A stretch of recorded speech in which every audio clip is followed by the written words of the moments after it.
예수님 당시에 남쪽 지역에 위치한 예루살렘에서 이 북쪽의 갈릴리로 가려면 당연히 지나가야 하는 지역이 사마리아 지역이 있었습니다. 그런데 이 사마리아 지역을 지나는 게 왜 문제가 되느냐면 예수님 당시에 사마리아 지역 사람들은 일반 유대인들과 사이가 굉장히 좋지 않았습니다. 남북 이스라엘이 멸망할 당시에 이방 민족들과 혼혈이 된 주민들이 다수 거주하던 지역이 사마리아였고, 이러한 모습을 못마땅하게 여긴 유대인들은 이 사마리아 지역과는 교류도 하지 않으려고 했고, 여행 시에도 일부러 빙 돌아서 가는 등 서로가 굉장히 좀 껄끄러운 그러한 관계였습니다. 자, 그러던 차에 예수님은 긴 여행길에 지쳐서 이 수가성이라는 곳을 찾았고, 마침 우물이 있는 그 곁에서 여장을 풀고 휴식을 취하려고 하십니다. 예수님은 제자들이 마을로 들어가서 음식을 구해 오려는 동안에 드디어 이 문제의 여인과 마주치게 됩니다. 이 여인은 애초에 상처투성이의 여인이었습니다. 많은 이들이 이 여인을 방탕하게 살았고 남편을 5명이나 갈아치운 행실이 좋지 못했던 여인이라고 생각을 합니다. 어떻게 생각하세요? 우리가 성경을 읽어가면서조차도 아주 쉽게 간편하게 인격살인이라는 것을 우리는 저지릅니다.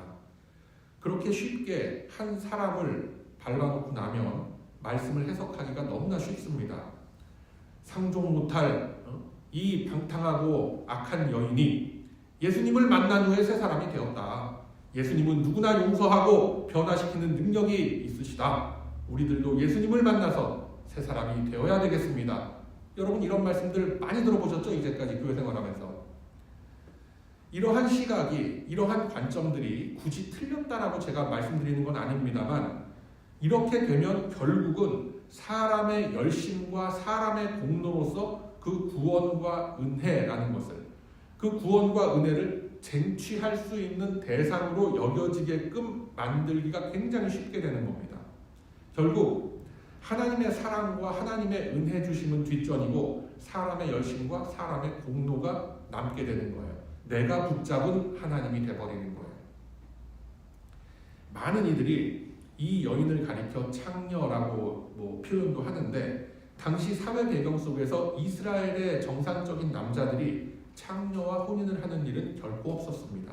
그렇다면 왜 이 여인에게 5명의 남편이 있었을까요? 여러 가지 해설이 있고 또 여러 학설이 분분합니다만 성경에서 구체적으로 밝히지 않는 여러 가지 사정이 있었을 겁니다. 이 여인은 많은 이들이 알고 있는 것처럼 실제로 방탕해서 많은 남자들과 관계를 맺었을 수도 있고, 또는 남편이 죽은 후에 어떠한 그 당시 사회 안전망의 보호를 받기 위해서 그 시댁 사이드의 남자들과 형사 취수제라는 제도 속에서 남편을 그렇게 가졌을 가능성도 분명히 있는 겁니다. 어찌되었건 간에 오늘 우리들이 만나고 있는 이 우물가의 여인은 기구하게도 같이 살게 된 남자들마다 다 변고를 입게 되고, 수가성 마을 안에서는 모든 사람들의 기피 대상이 되어버렸던 겁니다. 소위 말해서 서방 잡아먹는 남자, 이렇게 낙인이 찍혀버린 것이 이 우물가의 여인이었던 겁니다. 당연히 이 여인은 어땠을까요?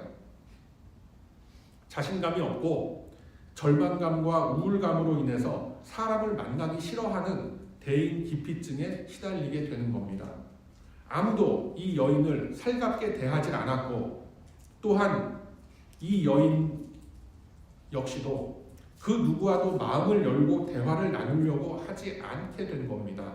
그저 남들 눈에 안 띄는 것이 자신을 향한 그 입방아를 잠재울 수 있는 길이었고, 아무도 바깥에 나가려고 하지 않는 그 낮에 뜨거운 태양이 있을 때 홀로 물을 깃기 위해서 우물에 나왔던 것입니다. 이처럼 내면의 상처로 인해서 정상적인 사회생활이 굉장히 힘들었던 여인이었습니다. 그렇다면 이 여인이 가지고 있었던 구체적인 내면의 문제가 무엇이었을까요? 이 여인은 자신이 가지고 있는 문제들을 외부적인 요건에서부터 찾으려고 하는 겁니다. 그래서 이 남편들이라고 대표되는 자신의 외적 환경에 매달리게 되는 거예요. 그러나 자신이 기대와 희망을 걸었던 그 남편들이라는 존재로부터는 아무런 답을 얻지 못합니다. 점점 이 여인에게 희망은 사라지고 어떻게든 살아남아야 되겠다라는 악다구니만 남게 되는 거죠. 세파에 시달리다 보니까 점점 사람이 독해지고 거칠어지고 공격적으로 변해가는 겁니다. 그래서 이런 유형의 사람들에게서 나타나는 그 공통점이라는 것이 있는데 언제든지 딱 스탠바이가 돼 있는 거예요. 무슨 준비가 돼 있다는 거예요? 이게? 언제든지 어느 때라도 어느 장소에서든지 물어뜯고 싸울 준비가 돼 있는 겁니다. 누군가가 조금이라도 자신의 심기를 거스르거나 조금이라도 자기의 이익과 자신의 주장과 생각이 내가 저 사람으로부터 치해받았다라고 생각을 하면은 죽기 살기로 눈에 불을 켜고 달려들어서 물고 뜯고 하는 거예요. 이 언제나 피해의식과 자기 연민에 사로잡혀 있었기 때문에 절대로 먼저 남을 돕거나 호의를 베푸는 일은 전혀 없는 겁니다. 그래서 이러한 모습들은 사실 그렇습니다, 여러분. 신앙의 유무와 상관없이 우리 교회 공동체 안에서도 사실은 얼마든지 보여질 수 있는 모습들인 거예요. 자기의 주변, 자녀들, 배우자에 대한 것, 자신의 백그라운드에 대한 것, 자신의 처지, 자기의 희망, 자기의 주장 이런 것들이 건드려지면 불같이 화를 내거나 겉으로는 화를 좀 이렇게 안 낸다 하더라도 속으로 끓탕을 하면서 간신히 억누르는 그런 모습들을 우리가 많이 보게 되는 거예요. 그래서 여러분 이런 분들 만나면 어떻게 해야 됩니까? 네? 이런 분들 만나면 어떻게 해야 돼요? 맞서 싸워야 되겠어요? 아니죠. 품어주고 어루만져주고 그냥 용납해줘야 되는 거예요. 왜냐하면 아직 그분이 어려서 그런 거예요. 아직 어려서 그런 거예요. 나이가 60을 먹었던 70을 그건 중요한 거 아니에요. 아직 영적으로 성장하지가 않은 사람이라 그런 거예요. 그냥 품어주는 거예요. 그냥 기다려주는 거예요. 그래서 그러한 사랑을 베풀면은 그 사람도 나중에 시간이 흐르면 점점 깨닫게 되는 겁니다. 그때 저분이 나를 위해서 참 많이 참고 기다려주고 정말 참으면서 나를 견뎌냈었구나 라는 거를 그 사람도 느끼게 되는 거예요. 그리고 그 사랑을 다른 사람들에게 또 전달하게 되는 겁니다. 그래서 우리 예수님은 이 여인의 근본적인 문제가 어디에 있었다라는 것을 이미 다 알고 계세요. 그녀가 가지고 있는 모든 상처와 문제점들의 해결 방법과 그 내용이 되는 바로 메시아, 구세주를 알려주시기 위해서 우리가 읽은 대목은 아니지만 그 10절의 말씀과 같이 서서히 자신의 하나님 되심을 드러내시는 겁니다. 그래서 11절, 12절의 말씀을 보면은 복음에 목말라 있고 메시아의 구원에 목말라 있는 이 여인이 자신의 속을 감추고 예수님께 질문을 하죠. 이 여인은 예수님의 말씀에서 느끼게 됩니다. 이 남자가 내가 기존에 만나봤던 그 수많은 남자들하고는 뭔가가 다르구나라는 것을 딱 느끼는 겁니다. 거친 인생을 살아오면서 이 우물가의 여인은 자연스럽게 눈치가 아주 백단이 되어 있던 여자였습니다. 이 여인은 자신의 바램, 즉 삶의 모든 문제들과 고민들이 남편으로 상징되는 이 세상의 가치 질서로서는 해결되지 못한다라는 것을 어렴풋이 알고 있었던 여자였습니다. 그래서 13, 14절에서 이 말씀을 자세히 보면은 이 여인은 마음의 상처가 깊었었지만 또 그렇다고 해서 하나님을 믿지 않은 여인이었느냐? 그건 아닙니다. 신앙이 있었던 여인이었어요. 그렇지만 이 여인에게는 당시에 자신의 삶 속에서는 또 다른 어떤 다른 대안이 없었기 때문에 그냥 현실에 순응하면서 그럭저럭 버티면서 살고 있었던 여인이었습니다. 그러나 이제 영원한 생명의 가치를 듣게 되자 이 여인은 이제까지의 그 어떤 쌀쌀맞음과 까칠함을 다 내려놓고 예수님께 간구를 합니다. 자, 이 대목에서 예수님은 이 여인에게 남편을 언급을 하시죠. 남편이라는 존재가 바로 이 여인의 아킬레스건이죠. 이 여인의 인생 속에서 뜨거운 감자 같은 존재가 남편이었습니다. 자신에게 있어서 아무런 도움과 역할을 해주지 못하는 존재였지만 당시 사회 속에서 다른 대안이 없으니까 어쩔 수 없이 그냥 남자들에게 의존해서 살 수밖에 없었던 그런 여인이었던 거예요. 또한 이미 이 여인은 5명의 남편을 가졌더랬습니다. 그리고 지금 같이 사는 남자는 그냥 자신의 몸을 의탁하기 위해서 어쩔 도리 없이 동거하는 그런 남자였던 거예요. 그러나 이제 예수님을 만난 이 여인은 영적인 감각이 되살아납니다. 자신의 앞에 있는 이 낯선 남자가 그냥 지나가는 여행객이 아니라 자신의 영적인 갈증과 갈망에 도움을 줄 수 있는 선지자라고 생각을 해서 자기의 진심을 털어놓을 수 있게 된 것입니다. 그래서 본문 20절의 말씀을 보면 얼마나 이 여인이 진리와 참된 예배를 갈망하고 갈급하게 여겼는지를 우리가 볼 수가 있어요. 즉, 이 여인은 이제 하나님과 동행함으로 마음의 시선이라는 것이 옮겨가게 되었고, 만약 이 상황 속에서 예수님이 당신의 제자들에게 제자들이 불렀던 것처럼 나를 따라서 사람을 낚는 어부가 되자, 사람을 길어 올리는 그런 제자가 되자라고 하셨어도 아마 예수님을 선뜻 따라 나섰을 법한 그런 지경에까지 이 여인이 이르게 되었던 겁니다. 자, 이제 영적인 눈이 떠진 이 우물가의 여인은 예배라는 것을 언급하면서 자신에게 진실로 필요한 것이 무엇이다라는 것을 고백을 합니다. 20절의 말씀을 이렇게 보면은 이 여인은 사마리아 조상들이 예배를 행했던 그리심산에서의 예배를 사실은 탐탁치 않게 여기고 있었던 그런 마음임을 우리가 이렇게 느낄 수가 있는 거예요. 유대인들은 예루살렘 성전에서의 예배만이 진짜 예배, 진짜 제사라고 했고, 사마리아인들은 그리심산에서의 예배를 주장했던 그런 시절이었던 겁니다. 자, 이러한 어찌 보면은 지역 갈등이라고 할까요? 이러한 갈등 앞에서 이 여인은 자신의 신앙의 중심을 잡지 못하고 있었고, 자기 앞에 놓여있는 수많은 문제들 속에서 나아갈 방향을 찾지 못하고 좌절하고 있었던 겁니다. 자, 이러한 여인 앞에서 우리 예수님은 참된 예배라는 것은 장소의 문제가 아니라 예배를 행하는 지체들의 심령에 달려있다라는 것을 선포하고 계신 겁니다. 자, 본문 22절에서부터 24절까지 말씀을 우리가 다시 한번 함께 읽도록 합니다.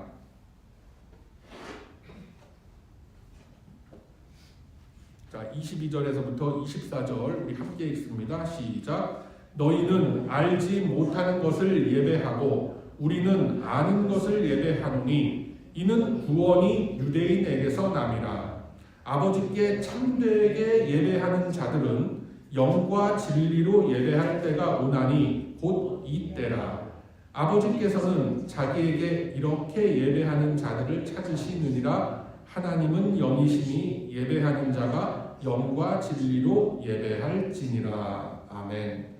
이렇게 선포를 하셨어요. 자, 이 말씀 안에 이 우물가의 여인이 그토록 갈급해하고 사모하던 모든 답이 다 들어있다라는 것을 여러분 꼭 기억하시기를 바랍니다. 먼저 영과 진리로 예배한다라는 그 뜻이 뭐예요? 영과 진리로 예배한다. 나의 종교적인 열정과 나의 어떤 간절함으로 하나님 앞에 나아가서 예배한다? 그런 거 아닙니다, 여러분. 성령의 조명하심 속에서 진리의 말씀을 따라 예배드려야 한다라는 것을 뜻하고 있는 의미인 거예요. 영과 진리로 예배드린다라는 게. 나의 필요와 나의 바램과 나의 요구를 앞세워서 울고 짜고 하는 것이 그게 간절한 모습으로 보여질 수는 있습니다. 그러나 성경에서 말하는 간절함이라는 것은 그리스도의 영이신 성령께서 말씀을 통해서 주시는 은혜에 대한 간절함을 의미하는 거예요. 울고 땡하는 게 그게 간절함이 아니라는 겁니다. 그걸 여러분 분명히 아셔야 돼요. 내가 가지고 나온 간절한 기도의 제목들을 놓고 예배 드리는 것을 다 틀렸다, 그렇게 하면 안 된다라고 얘기할 수는 없습니다. 그러나 그러한 모습들은 자칫 잘못하면은 기복신앙, 샤머니즘으로 빠져버리게 되는 거예요. 그래서 예수님이 본문에서 말씀하시기를 22절에 보면 한번 봐보세요, 여러분. 너희는 알지 못하는 것을 예배하고 우리는 뭘 예배한다고 해요? 아는 것을 예배한다라고 말씀을 하시는 거예요. 예수님은 예배의 핵심이라는 게 장소가 아니다라고 말씀을 하시는 거예요. 그러니까 어디에서 예배드리느냐의 문제가 아니라 어떻게 예배를 드리느냐라는 문제라는 겁니다. 굉장히 날카로운 지적을 하고 계신 거예요. 알지 못하는 예배가 있다라는 겁니다. 사마리아 사람들도 뭐 자기들 딴에는 자기들은 하나님을 예배한다라고 생각을 했습니다. 그러나 예수님이 그것을 인정하지 않으셨던 거예요. 왜냐하면 그들의 예배는 하나님이 자신을 계시하셨던 그 방식 전체를 받아들이지가 않고 자기 소견에 오른 대로 자기 방식대로 하나님을 섬기는 예배였기 때문에 그건 예배가 아니라고 하셨던 거예요. 다시 말해서 자기 생각대로 자기 감정에 따라서 하나님을 예배했던 겁니다. 그걸 알지 못하는 예배. 그렇게 말씀하셨던 거예요. 사실 이 문제는 오늘날 현대교회 안에서도 굉장히 중요한 그러한 문제입니다. 많은 사람들이 하나님을 예배한다라고 말은 하지만 실제로는 알지 못하는 것을 예배하는 경우가 굉장히 많습니다. 지금 우리 생방송이 잠깐 끊겼죠? 여러분 굉장히 죄송한데 제가 잠깐 내려가서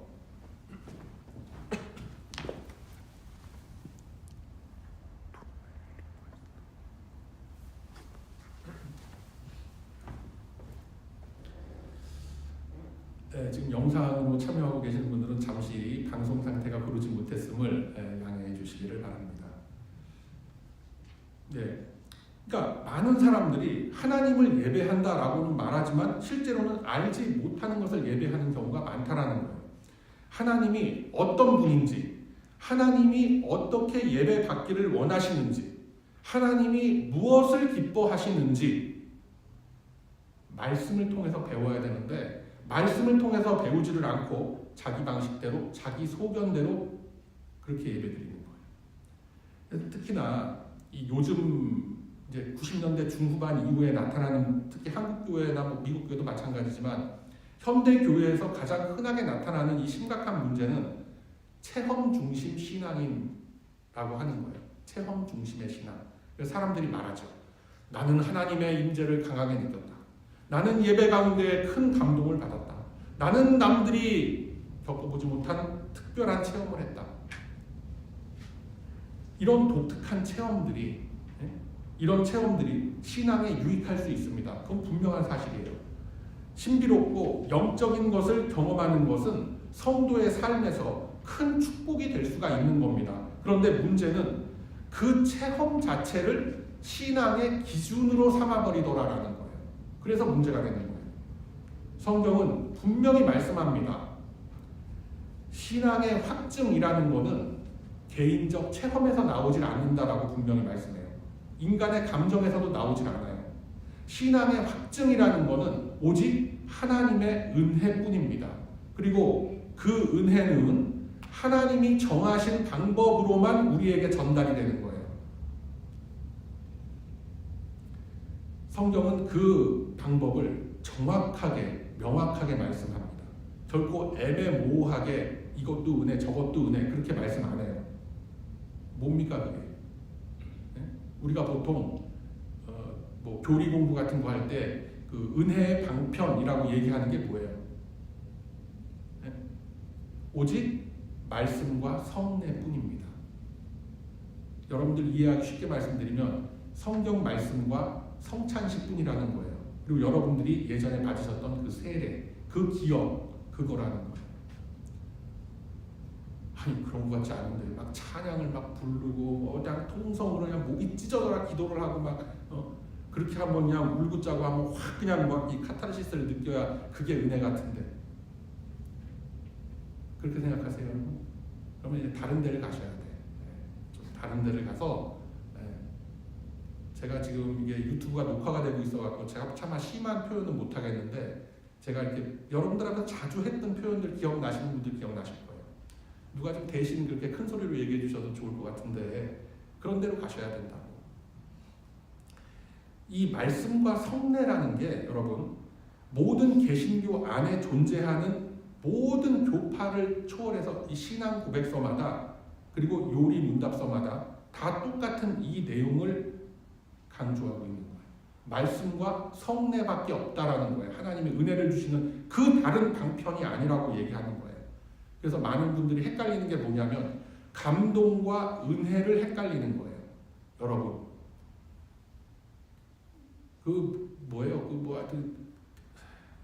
방송 작가 유명한 여자 누구예요? 김수현? 누구예요? 하여튼 그 대사 잘 쓰는 사람 있잖아요. 그런 드라마 보고도요, 막 진짜 마음이 뭉클해지고 눈물 나고 다 그럴 수 있어요. 그게 은혜입니까? 아니죠. 그리고 하나님 말씀이 아닌 거를 가지고 성경 말씀이 전혀 아닌 자기 체험, 자기 간증 이런 거 그냥 줄줄줄 늘어놓는 거를 들으면서도 감동이 되고 마음이 뭉클해지고 그냥 나도 한번 이렇게 좀 열심을 내야 되겠다 그런 도전 받을 수 있어요. 그거를 굳이 은혜가 아니다라고 얘기할 수는 없겠지만 은혜라고 얘기할 수는 없는 거예요. 그냥 감동 받은 거예요. 감동. 그래서 그거를 함부로 은혜라는 말에다가 섞어서 사용을 하면 안 되는 거예요. 은혜는 말씀과 성찬식밖에 없다. 외우세요, 여러분. 이해가 안 되면 그냥 외우시면 된다고. 하나님의 은혜라는 거는 인간의 감정 속에서 만들어지는 게 아니에요. 하나님이 정하신 말씀의 선포와 성례, 성찬과 세례를 통해서 우리에게 전달되는 겁니다. 그 어떤 다른 방법도 없다라고 분명히 말씀하고 있는 거예요. 그래서 체험 위주의 신앙, 신앙에 도움이 될 수는 있겠지만 확신의 근거는 될 수 없다라는 겁니다. 근데 오늘날 많은 교회가, 많은 공동체가 이 순서가 다 뒤집혀 있어요. 언제부터인지 말씀보다 체험이 앞서고 있고 진리보다 인간의 감정이 앞서고 있고 복음보다 분위기가 앞서는 거예요. 그러다 보니 예배가 점점 하나님 중심이 아니라 인간 중심으로 흘러가게 되는 겁니다. 사람의 감정을 자극하는 예배, 사람의 문제를 해결해주는 예배, 사람의 억울함을 토로하는 예배, 이런 형태가 되어버리는 거예요. 제가 일전에도 그리고 강단에서 누차례 강조하는 내용이지만 그런 교회와 그런 예배는 어디가 됐건 몇백 명, 몇천 명이 모였건 말건 간에 바른 예배 공동체라고 할 수가 없는 거예요. 그냥 기독교 간판 걸어놓은 그냥 그런 집인 거예요. 네. 여러분 한번 생각해 보세요. 제가 할 줄 몰라서 안 하는 것 같아요. 네? 무선 마이크 여기 딱 붙고 여기 이렇게 스카치 테이프 붙여갖고 딱 하고 일렉 기타라도 치면서 여기서 제가 그런 거 할 줄 몰라서 안 한다고 생각하세요? 방법이 아니기 때문에 안 하는 거예요. 하려면 해요, 저도. 대부분의 사람들이 어떻게 생각하냐면 수백, 수천의 사람들이 그 예배당 안에 꽉 매고갖고 열광적으로 뭔가를 하면은 그게 다 은혜라고 많이들 생각하는 거예요. 그러나 예수님은 분명하게 말씀합니다. 23절에서 아버지께 참되게 예배하는 자들은 영과 진리로 예배할 때가 오나니 라고 말씀하는 거예요. 그리고 이어서 24절에서 또 말씀하죠. 하나님은 영이시니 예배하는 자가 영과 진리로 예배할지니라. 그럼 여기서 말하는 성령과 진리 뭐라고 했습니까? 어떤 사람들은 이런 거를 어떤 영적인 체험이나 감정적인 열정으로서 이해를 합니다. 그런데 성경의 의미는 전혀 달라요. 성령과 진리는 성령께서 말씀을 통해서 역사하시는 예배를 의미하는 거예요. 성령 하나님은 말씀을 떠나서 그렇게 역사하지 않습니다. 성령은 말씀을 조명하시고 그 말씀을 깨닫게 하시는 거예요. 그리고 말씀을 통해서 나의 죄를 되돌아보게 하고 말씀을 통해서 복음을 확신하게 하시는 겁니다. 그게 성령님이 하시는 역할이에요. 그래서 성령과 진리로 드리는 예배는 바로 말씀 중심의 예배가 된다는 거예요. 그래서 하나님께서는 이미 성경 말씀에 오래전부터 이 예배의 구조, 예배의 순서라는 것을 이미 우리에게 다 지정을 해 놓으셨던 거예요. 그게 뭡니까, 여러분? 네? 구약의 5대 제사라는 거 있죠. 여러분 다 외우시죠? 변소와 속소, 속소와 변소, 빨리빨리 오라고 변소로. 그렇게 여러분들 다 외우시지 않았어요? 예전에 그 레슨 바이블하고 할 때? 번제, 소제, 화목제, 속죄제, 속건제. 이러한 제사의 형태와 의미들이 현대 예배 속에도 사실은 다 녹아 들어가 있는 거예요. 그래서 이러한 번소와 속속은, 그러니까 이런 5대 제사가 단순한 구약시대 종교 의식으로만 끝나면 안 되는 거예요. 하나님 앞에 나아가는 예배의 질서가 되는 겁니다. 사람이 하나님 앞에 그럼 나아갈 때 가장 먼저 해야 될 일이 뭡니까? 하나님이 가장 먼저 이렇게 딱 보기를 원하시는 게 뭐예요? 우리가 하나님 앞에 나아갈 때, 예배로서 나아갈 때, 예배드리는 자가 죄를 먼저 인정하는 거예요. 그래서 속죄제가 있고 속건제가 있는 거예요. 자기의 죄를 고백하고 속죄를 받고 난 후에야 비로소 하나님과 화목의 자리로 나아갈 수가 있는 거예요. 그때에 바로 화목제가 드려지는 거예요. 이것이 성경이 가리키고 있는 예배의 구조입니다. 여러분 한번 지금 주보 순서지를 보세요. 지금 어떻게 되어 있는지. 네? 한번 쭉 보세요. 제목 하나하나를 자세히 보면서 예배의 부름, 이걸 왜 할까? 임내기도, 이걸 왜 할까? 계회 찬송, 이건 뭘까? 신앙 고백, 회개 찬송. 아니 찬송이면 찬송이지 회개 찬송은 뭐야? 그리고 그 밑에 회개기도, 사죄 선포. 제가 굵은 글씨로 써놨죠. 왜 이런 걸 해놨겠어요? 심심해서 했겠어요, 제가? 하나하나의 의미를 한번 깊게 생각을 해보시라는 거예요. 왜 이런 순서가 필요한지. 오늘날 많은 교회가 이 구조를 다 잊어버린 거예요. 잃어버린 거예요, 그냥. 예배가 죄의 고백으로부터 시작하지 않아요. 사죄의 은혜로부터 시작하지 않는다는 거예요. 대신 사람들의 감정 표현으로 시작을 하죠. 이 즐겁고 복된 주일날 이렇게 나오신 여러분들을 환영하고 축복합니다. 참 좋으신 하나님, 우리 찬양합시다. 그러면서 시작하잖아, 대부분. 그게 아니라는 거예요. 아니, 그렇게 찬양을 하는 게 나쁘다는 게 아니에요. 1시간을 하든 2시간 다 좋은데 그 앞에 이러한 하나님이 원하시는 순서들이 다 있어야 된다는 거예요. 근데 안 하잖아, 지금. 네? 그게 예배가 아니라고 얘기하는 거예요, 제가 항상 여러분들에게. 이해가 되세요? 그래서 이러한 예배들은 대부분들 보면은 개인적인 문제를 해결받기 위한 그런 시간으로 예배를 사용하는 거예요. 자기 감정을 풀어놓는 그런 시간으로서 사용을 하더라는 거예요. 그러나 그거는 성경이 말하는 예배가 아니라는 겁니다, 여러분. 예배는 감정 표현의 시간이 아니라 하나님의 은혜를 받는 시간이에요. 예배는 하나님 앞에서 나의 죄를 고백하고 사죄의 은혜를 받고 그리스도의 화목 안에서 하나님을 찬양하는 자리가 예배입니다. 그래서 이 예배의 중심이라는 것은 내 감정이 아니라 예배의 중심이 뭐예요? 예수 그리스도인 거예요.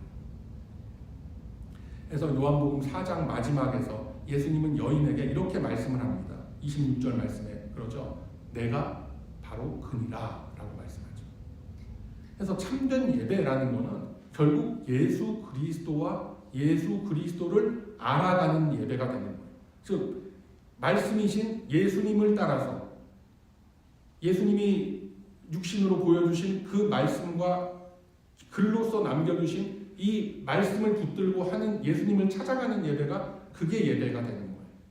그래서 우리는 알지 못하는 것을 예배하지 말아야 되겠습니다, 여러분. 자기 감정이 만든 하나님, 자기 체험이 만든 하나님, 자기 필요에 맞춘 하나님, 그런 하나님을 예배하는 것이 아니라 말씀을 통해서 자신을 스스로 우리에게 계시하신 하나님, 그리스도를 통해서 구원을 이루신 하나님, 성령을 통해서 복음을 깨닫게 하시는 하나님, 그 하나님을 만나서 그 하나님께 예배해야 할 줄로 믿습니다. 아멘. 하나님은 지금도 그런 예배자를 찾고 계신 거예요. 말씀 안에서 하나님을 알고 죄를 고백하고 사주의 은혜를 받고 그리스도의 화목 안에서 하나님을 찬양하는 사람. 누굽니까, 여러분? 네? 감히 저와 여러분이라고 저는 얘기하고 싶은 거예요. 우리 모두를 위해서 박수 한번 쳐야 되는데 참 예배 시간이라 참도록 하겠습니다. 그 사람이 바로 성령과 진리로 예배하는 사람인 거예요. 그래서 여러분, 본문에 등장하는 이 우물가의 여인은 드디어 메시아이신 예수님을 만났고 어떻게 예배를 행하여야 할지를 깨달은 여인이 되었습니다. 자, 그 깨우침이 있으니까 우리가 읽은 대목은 아니지만 28절에 보면 이렇게 기록이 되어 있죠. 여자가 물동이를 버려두고 동네로 들어가서 사람들에게 이르되 라고 되어 있어요. 중요한 장면을 보게 되죠. 이 여인은 애초에 물을 길러 우물에 나왔습니다.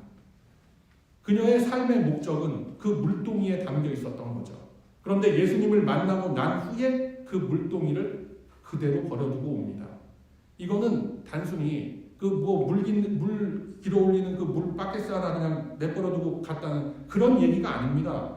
지금까지 붙들고 살았던 그 여인이 붙들고 살았던 삶의 방식, 지금까지 자기가 의지했던 그 가치와 모든 기대, 지금까지 자기를 붙잡고 있었던 모든 것들을 다 내려놓았다라는 의미가 되는 거예요. 즉 모르면서 알지도 못하는 예배를 드리던 것을 이제 다 내다 버리게 되었다라는 거예요.